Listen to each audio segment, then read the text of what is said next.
All righty, ladies and gentlemen, welcome back. We had a week off by accident last week. Yeah, Life hit a little hard, but here we're back. couple weeks running. It feels like we're back. We're back again. Life's been hitting decently hard lately. Yeah, dude, it feels like that's been the case with everybody. We became famous this week. Okay, by the way, this sounds like our This Week in Foster Care. No, this is not it. This is a different one. This is just we became famous, and famous. Both of our licenses. We actually, funny enough, have the same licensing worker. Yeah, we do. Out of all of Idaho, no, Idaho's not that big. We had the same licensing worker, and I guess there's another family that she also licensed, and the husband was looking for some support and connection, and she said, "Well, two guys that I've worked with." These two idiots. Yeah, these two fabulous. She loves us. She loves us. Yes, dude. I mean, she likes you, but she loves us. I believe that. Her and Jessica would just sit and chat, and I'm like, I gotta get I'm gonna take the kids to bed, and they just sit and chat. Yeah, anyways, that's great.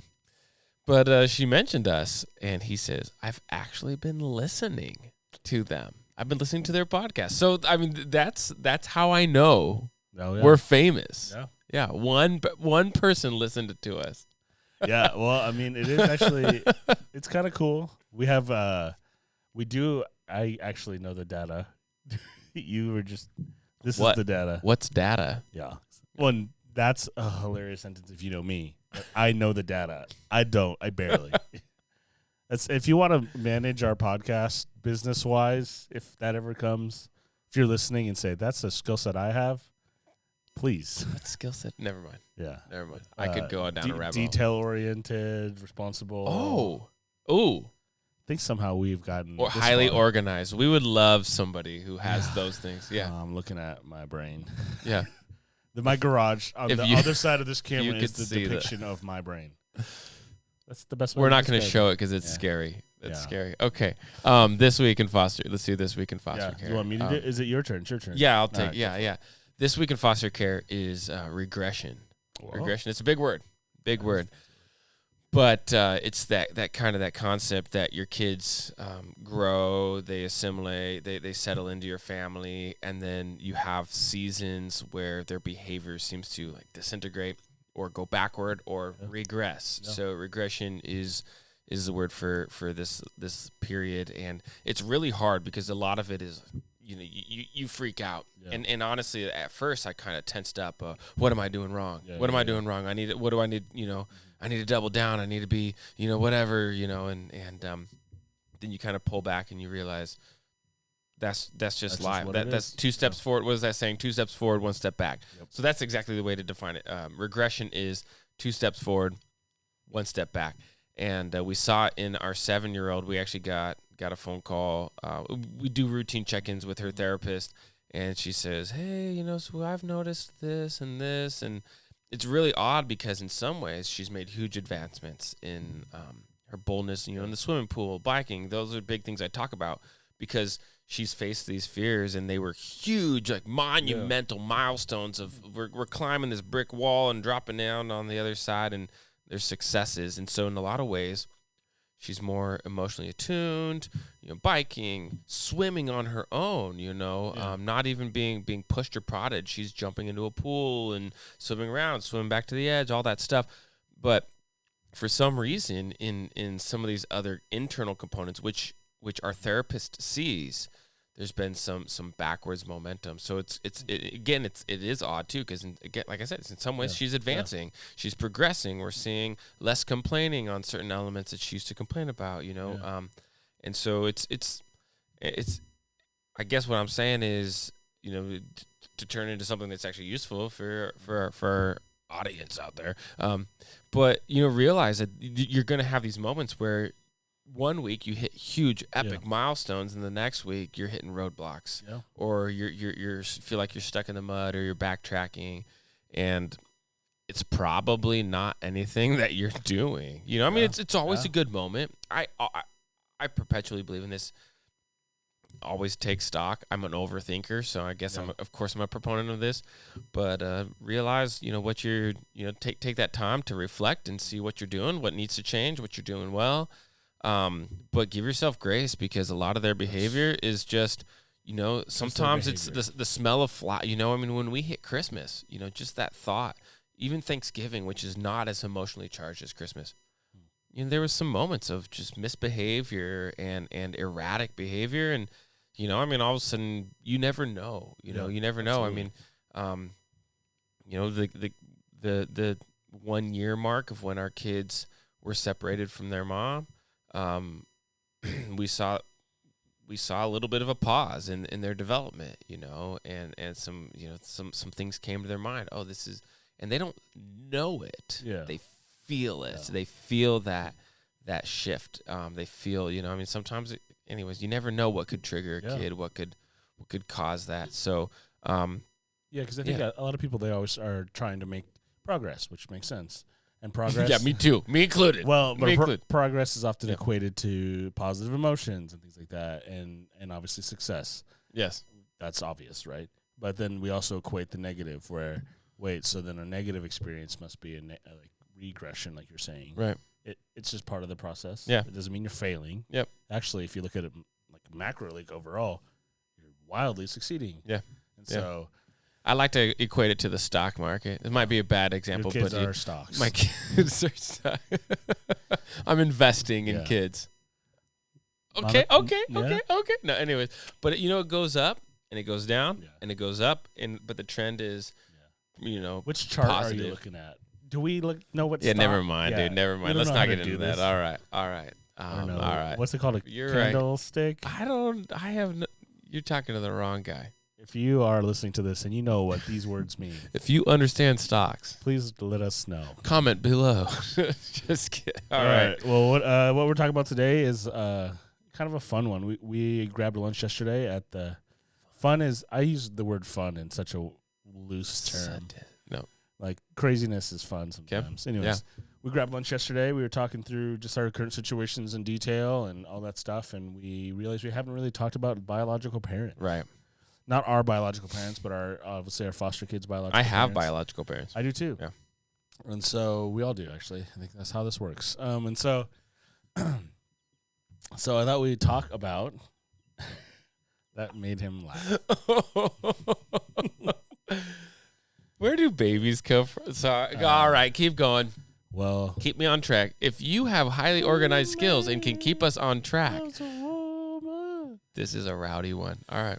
We're talking about biological parents, right? And interesting because, like you said, our kids have biological parents. Yeah. Well, and the interactions, and they're around, and that's part of the foster care system. And honestly, it's part of the adoption journey where we've seen friends adopt straight up through an agency, and they're still interacting with biological parents. So that's part of this journey. And so I thought we'd break this down into 3 little topics within one topic. Can that be our title? Hold on. Bio parents. Everybody has them. Yeah, there you go.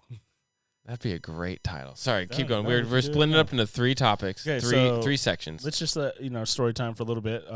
Your first interactions with biological parents. Yeah. Not your parents, because you were a baby and you were born and then you cried. That's how that worked.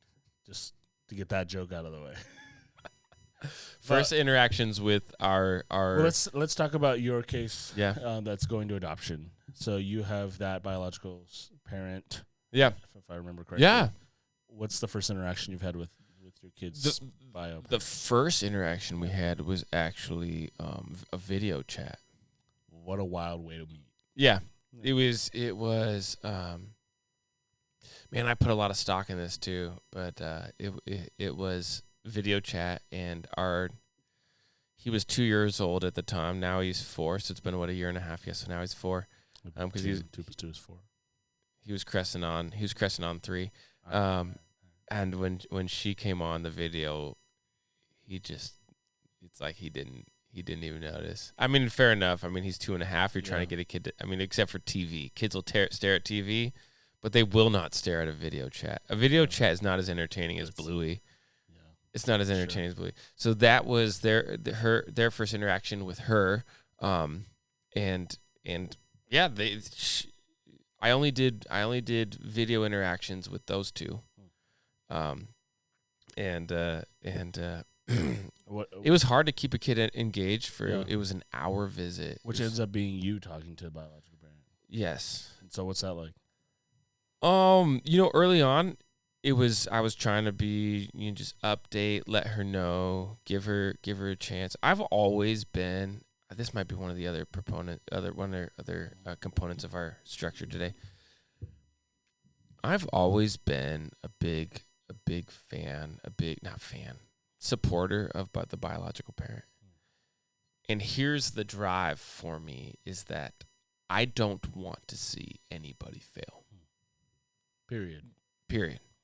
Yeah. People have come to us and said, "Oh, congratulations, it's so exciting, you're adopting 4 kids."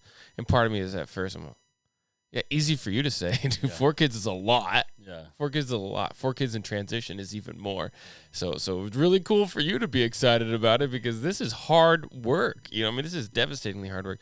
But anyways, but I've always been supportive because no mom, no dad wakes up in the morning and says, "You know what? Today I think I'm going to blow my life up and lose my kids," right? Yeah. And so I want them, and I don't believe failure is final. So they can hit these bumpy roads, and I want to see them recover. Our first little girl, her mom is in a period of recovery. She's doing well, and so I would use those times talking with our current kids' moms just to say, "Hey, how's it going? What are you up to? Blah blah blah." And it's really confusing. Yeah. Because I don't know if she's telling me the truth, she's deceiving me, and even bigger than that, is she deceiving herself? Right? Wow. I mean, she and we all lie to ourselves, and I think people who are going through significantly negative situations lie to themselves in an even greater way. So they were awkward. I always tried to be supportive. I tried to be direct. I always kind of took a big. I've always kind of to the two sets of moms, because all the dads in our situations have been out of the picture. I've always tried to kind of play the big brother, loving, caring, but direct. Hey, you got to get it together. We got to make some progress. So. Yeah, ours was interesting. We had an incarcerated biological parent, and so when we got the two which then eventually, it's wild because you've been through 2 placements. One parent. Okay, yeah. So this is different dynamic each time. Yeah, I mean the first time I still never met her face to face. Okay. To be honest. Tracy has though. Yeah, Tracy has. Yeah. Tracy's been great in taking her to coffee and lunch and facilitated visits, and which is great. And I'm not necessarily opposed to meeting, so please don't put too much stock into that. It just hasn't happened yet. Right. But our first interactions with her, it was it was a blocked number calling from prison every night at 5:15. It was like an everyday reminder of we're in foster care. Because it's like, you have a call from blah, blah, blah, blah, from the blah, blah, blah, blah county jail. And you're like, of course, yes. And did you take them? We took them every night.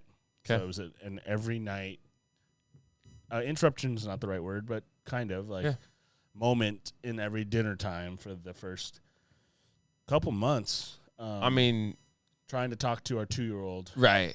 And obviously we also had a 6 or 7-month-old little girl. So she wasn't really getting a lot of talk to. Right. But, not to throw anyone under the bus, but she was very, very interested in connecting with the 2-year-old and not so much with little.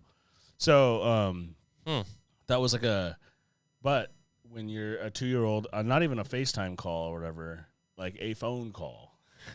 Yeah. Guess who's doing most of the talking? Yeah. Us. Yeah, a video chat, at least there's a moving picture. Yeah. And phone calls. This kid's trying to eat and doesn't know what's happening, especially early on. And then you're hearing mom talk to kid and like baby talk, and it's like kind of funny and weird. And so that's just it's honestly, if you take a step back and remove yourself from the situation, it's kind of heartbreaking. Yeah. Trying to watch a mom connect with their kid. I mean, I've been on a trip before without my kids and tried to connect with the kid, and remember hanging up thinking like, that didn't go. Right. you build it up all day, and I'm sure she would have too. Like, I can't wait to call my kid. And then you if call I'm not her. face to face with my kids, they don't even know I exist. Well, it's true. But then, like, you build up that moment. I can't wait to talk to them, and then they go like, I didn't even really talk to them. Right. And it's just got to compound the pain. So that's our first interactions with it. And I know if you're listening to it, those are just weird, abstract situations. And likely, if you're listening to this podcast and you're in foster care, you're gonna experience something similar. Yeah. But let's move into this next part. Yeah, actually, I mean, this is a great lead because it actually is my question. Yeah. But it is what we laid out as the bullet point. But my question is, I mean, what does that do to your heart for this lady seeing that situation? I mean, the empathetic side of me would say if that was my kid, I'd do whatever I could to get back in there. Word. And so I think, like, even now in our situation, she's exited without much detail. She's around. And so, we've facilitated some visits and all that stuff, like everything that we need to do and more, even, to be honest. And you go, man, this is hard for a lot of reasons. The situation isn't perfect. The situation is honestly kind of difficult. But then at the same time, if that was my child, I would want to do anything I can. Yeah. And, there's probably not that side fully where, obvious, I don't know, without saying this so harshly, she didn't consider her kids in most of the decisions she's made. Yeah. And so, in which we likely, at least for the most part, have tried to consider our kids very highly in decisions that we make. So you have that logical side of your brain that maybe doesn't compute with her illogical side of her brain. So I don't know. It's hard to have empathy. There are moments that's just a roller coaster, like you said earlier. It's really hard sometimes to care about her emotions, and it's really easy sometimes to care about her emotions. Right. There are moments in which you go, well, you did this to yourself. Yes. So sorry. Yes. Okay, move on. Yeah. But like I said, nobody wakes up thinking, this is what I want to do. So you then realize moments that when life you go, has taken its, life is a bucking bronco, dude, and you're just along for the ride sometimes. Yeah, there you go. So how do you keep your heart? Well, I mean, we talked about this yesterday at lunch, and, I'm doing a lot of things just being introspective and realizing that my heart, my emotional state was ransacked because you're going through these moments. I mean, I do remember the first time, our first placement, first little girl, we went to the park. We had set up, her mom had gotten out of rehab, settled into her new living situation, started her job, and then they scheduled an appointment, and we meet her at the park. And I don't know. I didn't know what this lady looked like, so I'm apprehensive. We meet her at the park. Are these your kids? The caseworker. Are these your kids? Yeah. Does this girl look familiar to you? No, our caseworker was there, and everything, but standing off at a distance. And then she walks up, and I could just tell this is the lady because the way she's looking at us. And this little girl was like, don't care. And my heart broke. I mean, my heart broke for this woman. I mean, she is excited. Was she attached to you, and she cared about you? Yeah. Little girl? Yeah. Yeah. I mean, so this was like an obvious decision. And it was a self-protective mechanism for her that even at 2.5 years old, this little girl, 2.5 years old, is like, I almost know. And I said, hey, you can go give her a hug. I had to prompt her, and then finally it started to wear off. But Isn't that gnarly kids can do that, dude. Yeah. I mean, but it broke. I mean, it broke my heart. My heart broke for her. Because she was trying, she was putting in the work, and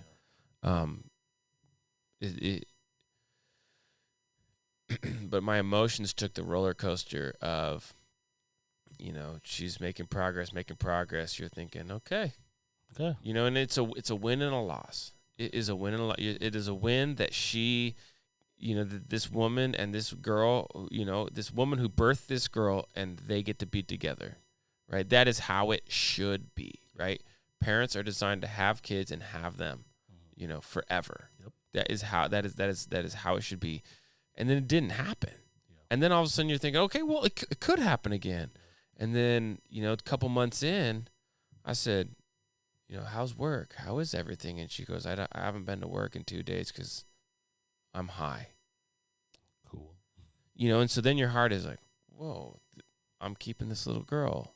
And then a month later, she's back on the recovery, and she's peeing clean and all those things. And so that roller coaster took a toll on me, and it's really, it's impossible to deal with. It's impossible. And you just have to, gradually inch your way through it. And there were some moments where I thought, dude, I cannot stand this woman. I do not want, and you, with, everything I could, I thought, how do I stop this? How do I keep this from happening? And it's an emotional roller coaster. And so I have experienced a handful of feelings of love and generosity and compassion and care and animosity and concern and frustration and anger and, it's all there. Yeah. And then you realize I'm human too. Yeah. I'm human too.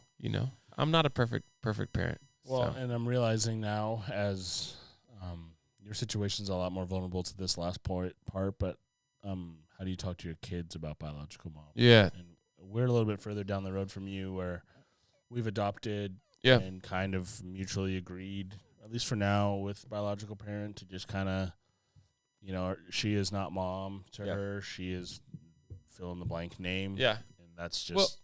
maybe not what our daughter understands yet, but we'll cross that bridge later. And then we also have that's my question is because I just got done talking and I could talk a lot. We all know.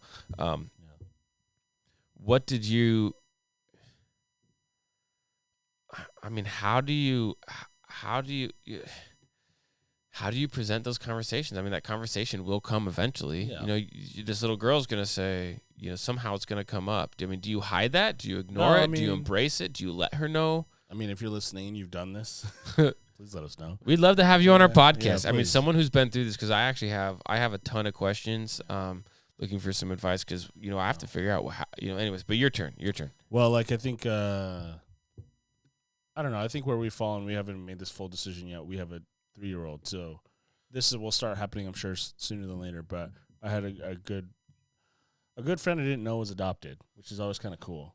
And then you realize, now you meet your good friend's mom, and you go, "Wait, you adopted him?" And it's just like, "Oh yeah, obviously." And you're like, "Well, you're pretty white, and he's not, so I guess that makes sense now." But I didn't know that before. Anyways, she said we always just told him, "Yeah, just you always early on, and we picked you. You are part of our family. We selected you, and we just hoped and prayed that the love covered that."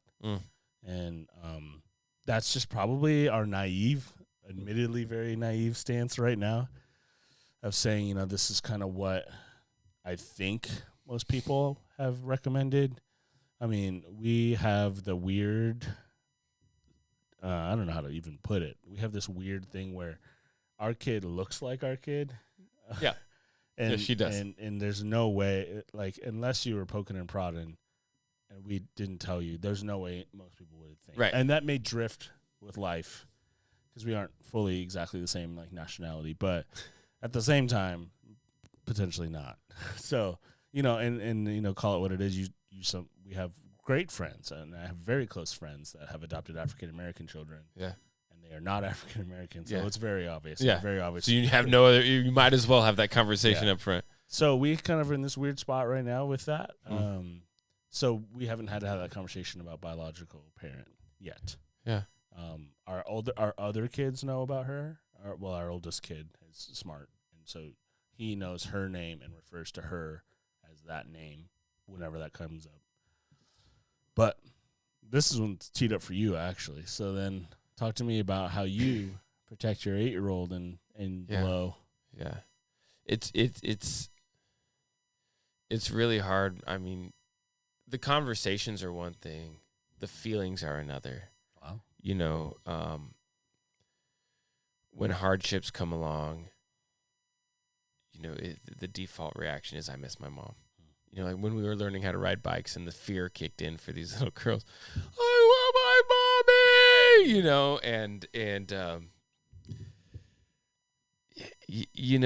You discipline them fairly, right? And they start using one of our little girls.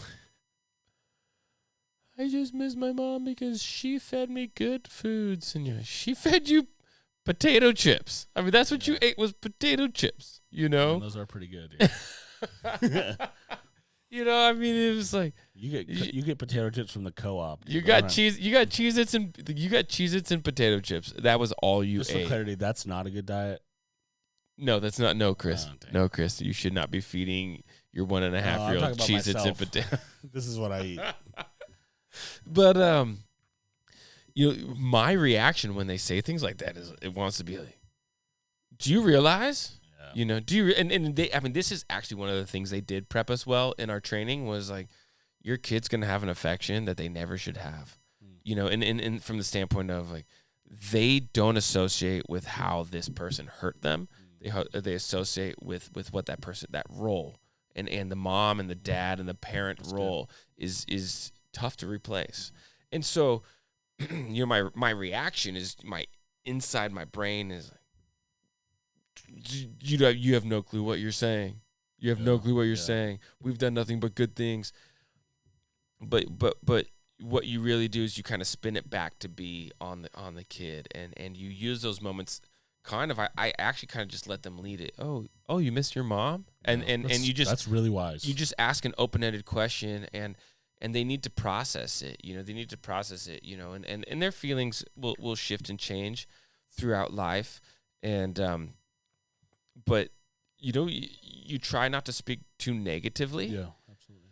You have to be careful. I mean, you can't say, yeah, you're I can't. I can be a very honest person, but you try not to say things like, yeah, your mom was such a great person. Like you say things, like, I know you love your mom so much. I know she was so important. Yeah. You know what? It's normal to miss. Absolutely, I would miss my mom too. Things like that. And I say mom because we have reference to our dads. Our dads are much more negatively associated in our kids' minds. So but the mom has a very high clarity. We did meet her once in person. It was right as the parental rights were being terminated, but she still had last visit, and we gave her. She had the rights to see her kids, and it was funny to see all the different reactions. Wow. You had crying. You had confusion. You had, one kid was just, huh? What's going on here? Why are you here? And then one of our daughters goes, why did you leave us and make us go live with other people? Just brutally honest. And she so, said, what did she say? Yeah, she actually had no answer. But, all that to be said is it does my inclination is to just badmouth this lady because she put these kids through a lot of harm. I mean, both physically and emotionally, as if, kids are going to be subject to a lot of that anyways, but this was some significant stuff. However, we do our best to keep neutral. Sometimes, this is hard for me, but if I don't have an answer, I'll just change the subject. That's the human in me. That's the imperfection of not knowing what to say at all the right times. And so you just, let's move on to the next thing. I didn't hear you say that. I've had those moments where I just pretend like I didn't hear them say it and move on. And the rest of the time you just try to help them process and embrace. And as they get older, they'll work through these emotions and feelings. Well, and the important thing I think is that you set up, at least what I think I understand is that if you set up environments in which they can have a conversation, feel heard, feel understood, and then kids are smart. Yeah, they can come to an understanding on their own. Yeah, it's not something that you told them and forced them to believe. Yeah, it's something that they came to understand on their own. Inception them, And the one of the most destructive. I don't know when. I'm trying to remember when they taught this, but one of the most destructive things a kid can experience is that feeling of being unloved. And so you really have to guard them against saying your mom didn't want you, your mom couldn't take care of you, and that's the lie they're hearing, and the lie they're probably telling themselves. Right. And there is truth. There is truth to the inadequacy of what these parents are able to contribute, but the kid doesn't need to know that. because again, I mean, like we said, no parent wakes up and says, today I want to just throw my life in the gutter and lose my kids. And I do think most parents do have some form of affection that may be limited in how they and what they're able to show, but there is an affection, there is a love. These kids are loved. There is just a lot of barriers in between. Not to excuse misbehavior, but there is a lot of that. So, we have some questions about what life looks moving forward. And again, I mean, sincerely, if you're out there here in the Boise area and you've experienced adopting a kid and what life looks like in interactions, let us buy you lunch and bring you on our podcast. Come eat some sunflower seeds with us in the garage. But that's actually that's where my mind is looking. What does the next step look like? We fortunately have a few months bought by the court order, but we got to figure out what that looks like moving forward and how to enable our kids for success. It's really complicated. Well, I mean, let's call it what it is. These are just our experiences. This is a very, I mean, there's so many discussion. Unique situations to try and put a blanket advice on what to do with a biological parent. I have no advice, just my experiences. Yeah. And so hear that. And, if you have questions, like, email us. Yeah. We've had a few people email us, which is kind of fun. And so, well, that's it for us. That's it for this. This is a good episode. Good one. And we'll probably talk about this again sometime. Keep that affection. Keep that affection high. Okay. Peace.